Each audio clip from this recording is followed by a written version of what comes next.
Guys, can we stop for a second and talk about the elephant in the room here? The fact that this awesome upcoming post-apocalyptic shooting game right here is still under a lot of people's radar and is releasing extremely soon this month. Why is this game, just like the original, so heavily overlooked even though it looks to bring an interesting story with an absolute ton of gameplay elements and missions in what is said to be an ever-changing world? Actually, it's one of the rare games where all of its description is 100% real, where its world actually changes every time that we play and there's always something new. Remnant 2 is the game that I'm talking about, and the new gameplay and details that we've just received from it tells you exactly why I and you should have this game on your radar when it releases in just a couple of days this July 25th.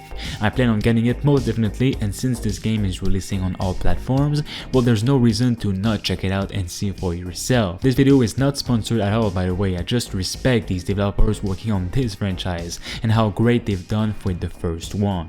They don't overpromise anything, they just show and tell us exactly what to expect, and I'm all ear for it. Now, here are the main reasons why this sequel, Remnant 2, is truly a game to look out for even though you haven't played the first. Or if you've played the first, these are all new gameplay details, so let's go. Now, first of all, very quick description of the game. At its core, Remnant 2 pits survivors of humanity against new deadly creatures and godlike bosses across terrifying worlds and locations that are filled with wildlife, secrets, exploration, and mythical creatures. You can play solo or co-op with 2 other friends or online players to explore the depths of the unknown to stop an evil from destroying reality itself. You'll have a mix of methodical and frenetic range/melee combat, and you'll need to choose specific gear and weapons to optimize for the different biomes and battles ahead. Bosses will bring high-level players to team up to overcome the challenge and try to obtain the biggest rewards. Okay, so on to why you should have this game on your radar. In Remnant 2, there will be a main driver that keeps an overarching story and a main driver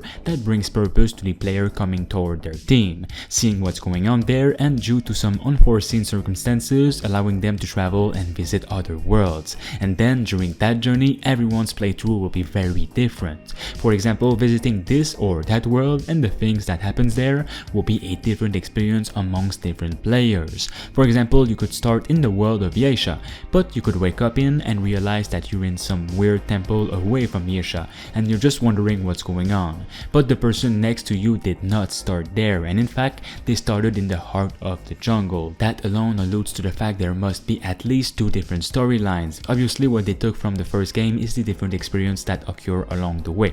So player A plays the game and sees this boss, but player B, for example, plays the game and sees a completely different boss even though they're both in the same area.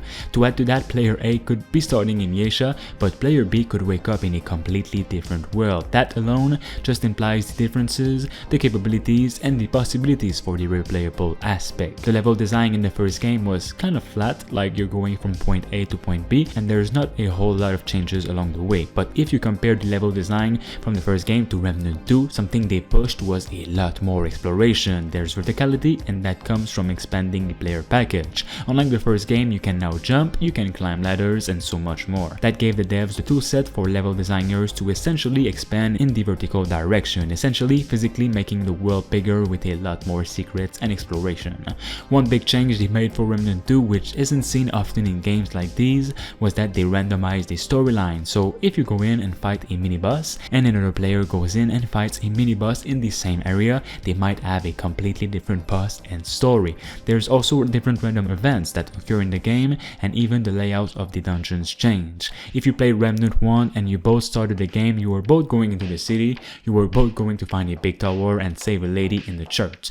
Those beats were always the same, even if the mini-bosses and the side dungeons switched out, but in this game, even that's randomized. When you go to a new area of the game, you will get a random storyline even if you're in the same world. You might get a completely different storyline, and these are pre-designed storylines. The developers design them and script them out. They have the high-level beats, but there's multiple per world.